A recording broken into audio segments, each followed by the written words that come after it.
section of the orchestra have clear articulations. At one point, she said, just go to... Okay, people, I'm back. Hi. I have made multiple videos that I really need to upload. But, I was watching this lady, I think her name is, Ashley Viola this morning before I left the house. Oh, this is how, like, immediately I'm like, I have to say something about this subject. Hi everybody, my name is Tialcom, and it's Tialcom for the people in the back. What I'm so desperately to talk about today is how white women are saying that they have been diagnosing themselves as Chinese because the Chinese New Year is the year of the horse, and you know, all the horse girlies out there. One, why would they say they have diagnosed themselves? Like, I've been diagnosed with being Chinese. Doesn't that automatically give you the ick? Like, if that's like, okay, so earlier this year, I got diagnosed with COVID. Nobody wants to get a diagnosis. You know what I mean? Like, the only time you are really yearning and wanting a diagnosis is if you are, like, physically ill, physically sick, you don't know what's wrong with you, everything that you have tried. Like, honestly, that's how I felt for, like, a month. Like, even though I had COVID, I knew I had COVID, but I knew something else was wrong with me. Like, I knew it just wasn't COVID. It was a sinus infection as well. So after I got off of COVID, I just never got back to peak tier for 2 weeks. So, like, I was sick for a week from COVID. I kind of had like a 3-day respite when I kind of felt better, and then I just went feeling like trash again, went on vacation, finally had enough time to go to the doctor on vacation, and then said, you have a sinus infection. So that was a diagnosis that I wanted. But how can you say that I've been diagnosed with being a Chinese? Then all of a sudden you're the main authority on said race. You're like, oh, this is what you have to do. This is what blah, blah, blah, blah, blah. Okay, everyone enjoys culture appropriation. No. A culture appreciation. Everyone enjoys a culture appreciation. That's why Chinese restaurants are popular, even though that's not real Chinese food. That's why Italian restaurants are popular, even though that's not really a Chinese food. It is culture appreciation. Americans have an affinity to appreciate other people's food. Let's get that clear. Food. Oh, and it depends if it's hip or not, like clothing or music or whatever. Because when you come down to it, Americans, when I'm going to say Americans, I'm saying Caucasian Americans. They really don't have their own, because when they came over from England, from Germany, like, that is their homeland. Like, England, Germany, because I live in South, so a lot of the things down here are German. We have a lot of German towns with names, so it was predominantly German. So therefore, Oktoberfest, that's very Caucasian American. But it's also German American, because we had German settlers come down. This is a place of multicultural. This is a multicultural spot. But certain races, such as, like, had to crawl and make their own spot. And unfortunately, a lot of Caucasian American just has latched on. They haven't made their own niche. I guess country music, but then again, country music really stems from African American music. So I guess because of that, in turn, they leech off of other races. And this is not the first time. I mean, we all seen it with African American and hip hop. We all seen it with K-pop beauty. Everyone's using Korean facials, Korean whatever. But this actually started way back, and with Pocahontas.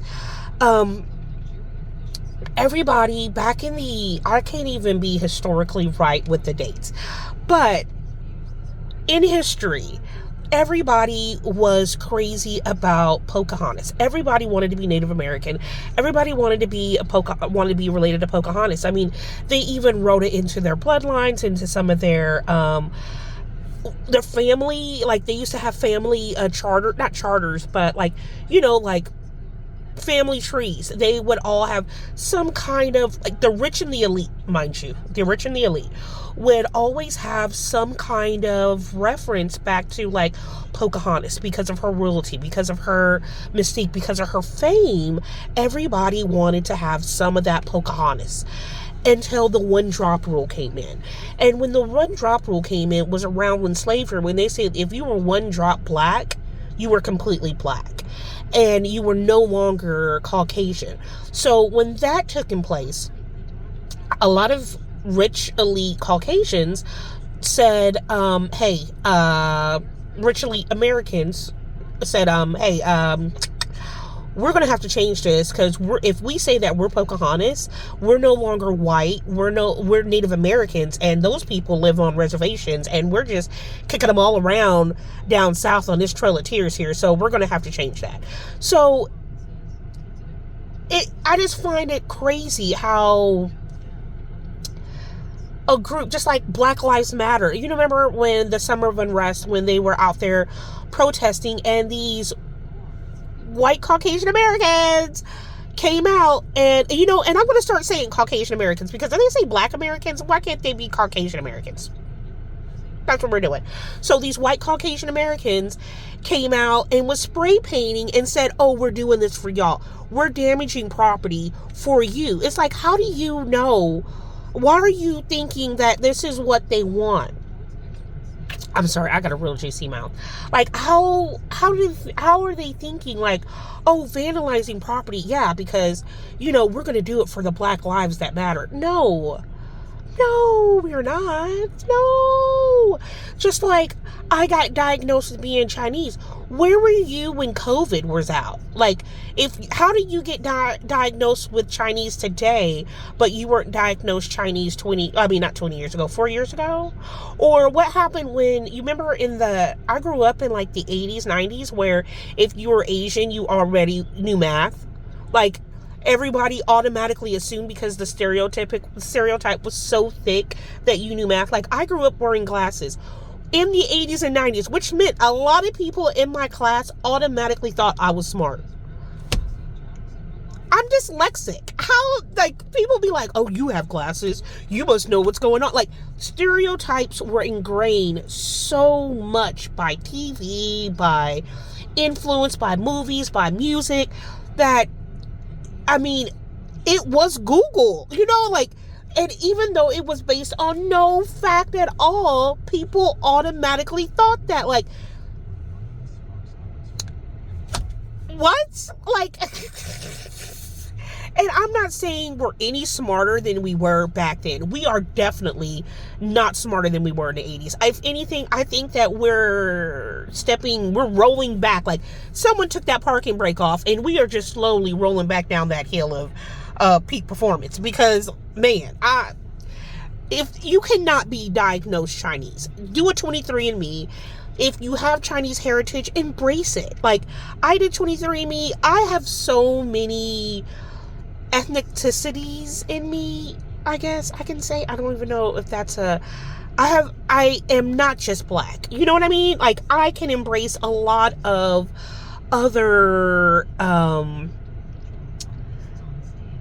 backgrounds. I mean, yes, forward facing, I'm African American, but DNA wise, I am like 15% British, Irish, Welsh, Finnish, Norway. Like, whoever my slave owner was, they came from a lot of places, and when they got my family, man, they just injected them. Like, I am one, like, my mom I was one dude away from having blonde hair and blue eyes. Like, really, like, I would have ended up being more white than black if my mom would have got with the black guy. just off of the DNA, because me and my cousin, of course, we have different fathers, whatever, but we share, like, he did 23andMe and my daughter did 23andMe, so I can kind of guess where, like, the line of division, like, kind of goes down. And when I tell you, there is a whole lot, like, I'm 15% white. I was surprised on that one. Like, some people probably you would talk to would probably not be that way, but I've been to chapter 1. I had to learn how to speak. I had a real bad stuttering problem. But anyway, yeah, I just had to get on here to... y'all leave a comment. Like, has anyone ever came up to you and said some crazy ass shit like that? Or try to correct you on your race or your religion or your traditions that you have grown up with, because all of a sudden now they have said that I've been diagnosed Hindi, or I've been diagnosed Buddha, or like them yoga queens. Like, somehow, why is it that Caucasians, Americans, adopt other people's traditions, gentrify them, and then claim them as their own? Perfect example, yoga. Perfect freaking example is yoga. No, another perfect example, rock and fucking roll. Rock and roll. Yes. White people sing it. But it was not started off like Elvis Presley his songs were done by a black woman. That's what I'm talking. Like, they take them, claim them as their own, and then when you try to re-enter the space, they're the gatekeepers. Remember Lil Nas X? He was trying to sing country, and they didn't want him. So leave a comment below. What do you think? Out of all the things that are going on in the world right now, and I'm trying not to spiral out about looking at the stock market, finding out what's going on with Iran, the Epstein files. I'm trying to keep my mind busy, and I'm concerned about Caucasian Americans once again consuming something, chewing it up, spitting it out, and making their own, and then becoming the gatekeeper. And I'm pretty sure it's not just Caucasian Americans, but they're the ones that have a heavy influence on the internet. I mean, can we all agree with that one? Can we all sit down and say, well, when you look up YouTubers, who are the top, like, 10? And then we have all these micro influencers. So, what do you think? Leave a comment below. Check, like, subscribe. Hey, sorry, it's been a while, but I am definitely going to upload this. And love someone, drink some water, hug your mama. Bye.